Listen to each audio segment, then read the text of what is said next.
Memiliki lahan sawit dengan menghasilkan sekitar 8 ton setiap 2 hektar sawit adalah dambaan setiap petani sawit dimanapun berada. Kunci dari kesuksesan tanaman sawit berbuah lebat adalah pada pemeliharaan, pemilihan pupuk, serta memaksimalkan pupuk bisa terserap pada tanaman kelapa sawit.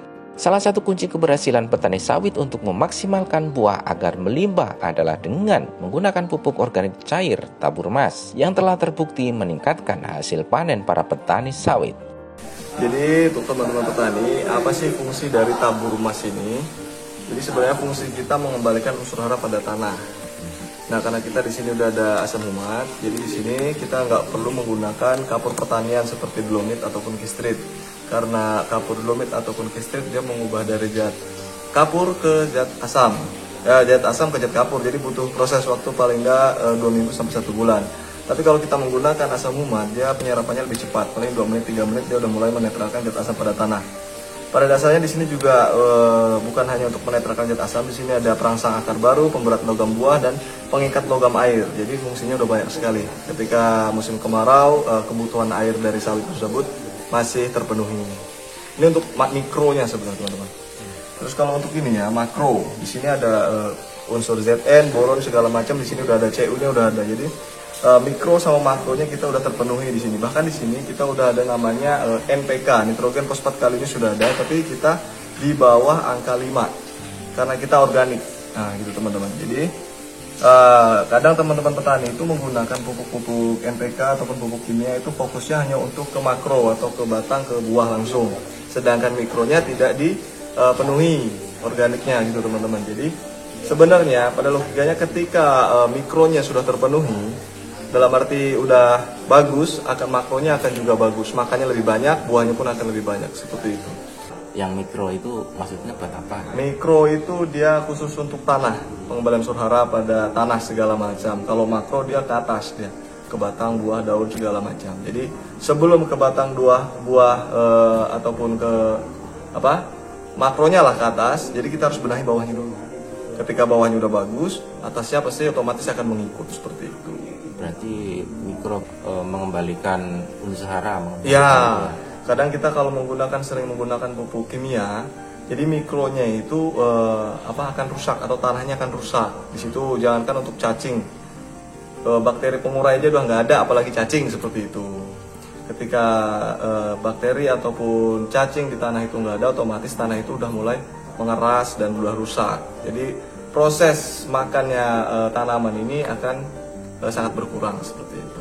Untuk proses pembuatannya?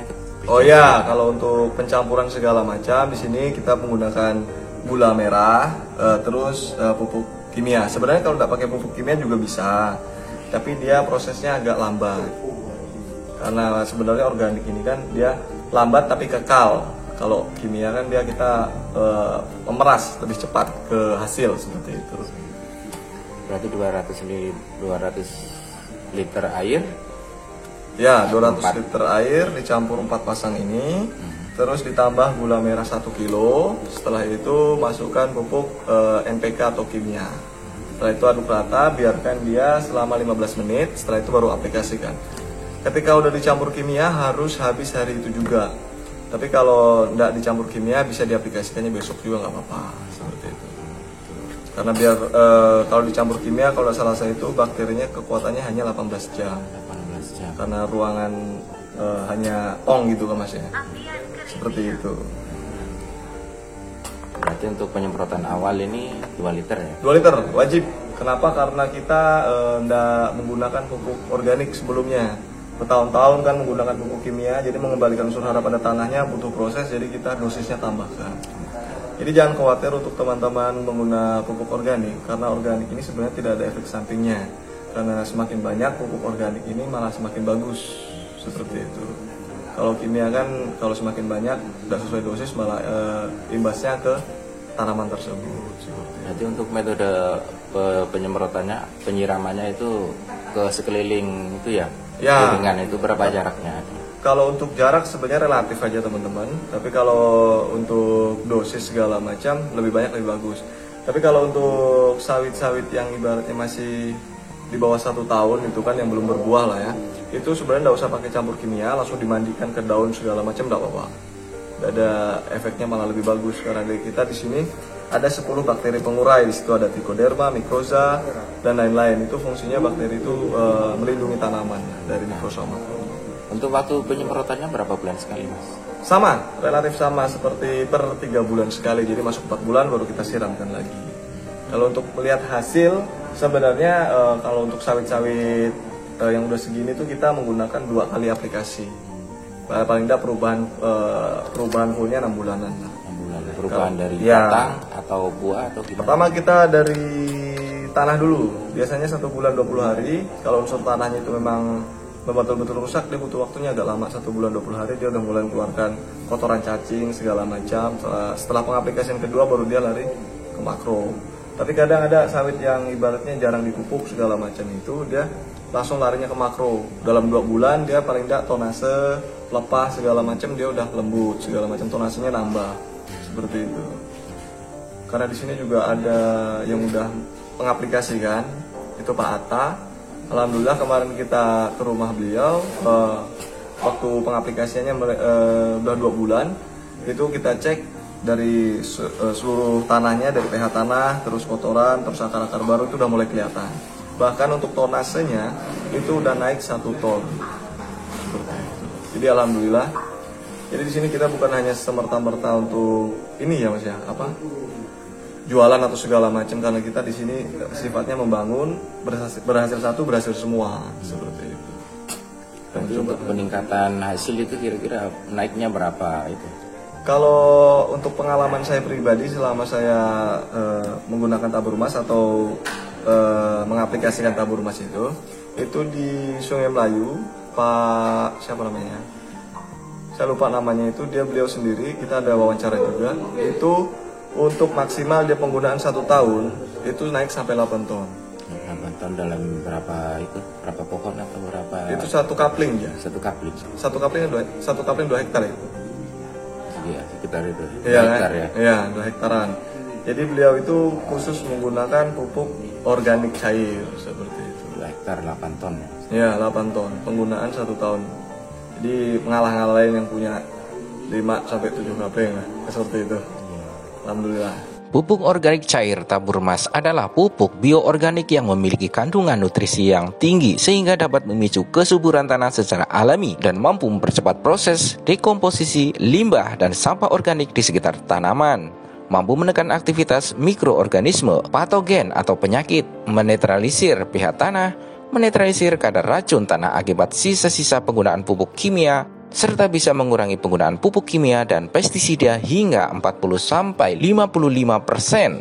Pupuk organik cair tabur emas bisa digunakan untuk semua jenis tanaman seperti kelapa sawit, kacang-kacangan, jagung, dan lain sebagainya yang mampu untuk meningkatkan kadar protein dalam tanaman, mengatur kebutuhan air dalam tanaman, mempercepat masa panen, merangsang pertumbuhan tunas baru dan memperbaiki sel-sel yang rusak, merangsang pertumbuhan kuncup bunga, memperkuat tangkai serbuk sari pada bunga, dapat meningkatkan pertumbuhan tanaman dan pertumbuhan daun baik jumlah maupun ukuran, sehingga dapat memacu proses fotosintesis atau penangkapan sinar matahari yang mampu menyusupi makanan yang cukup bagi tanaman, serta memperkuat daya tahan pada tanaman.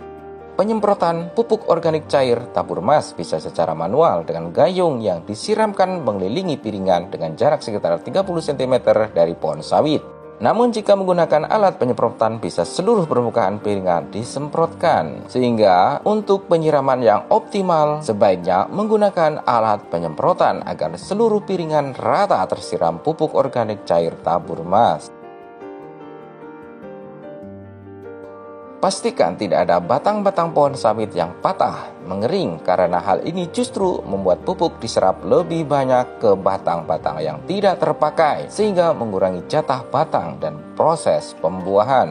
Pastikan piringan pohon sawit dibersihkan melingkar dengan jarak sekitar 1 meter dengan cara dipotong menggunakan arit atau parang. Rumput yang tebal pada piringan pohon sawit akan menghalangi pupuk cair sampai ke tanah dengan maksimal, sehingga pupuk organik cair tabur emas akan menempel pada rerumputan dan sedikit sekali yang menyerap tanah. Akibatnya, penggunaan pupuk organik cair tabur emas tidak optimal. Untuk pembelian, banyak yang menjual online atau menjual secara manual dengan marketing yang telah terdaftar di setiap daerah. Untuk pemesanan langsung pupuk organik cair tabur emas bisa datang langsung ke Komplek Pondok Pesantren Trimulyo Madinatus Salam untuk area Kecamatan Muko dan sekitarnya dengan alamat Jalan Ambarawa, Tren SP2, Desa Trimulya, Kecamatan Muko, Kabupaten Sanggau, Kalimantan Barat. Untuk nomor telepon bisa Anda lihat di deskripsi di bawah video ini.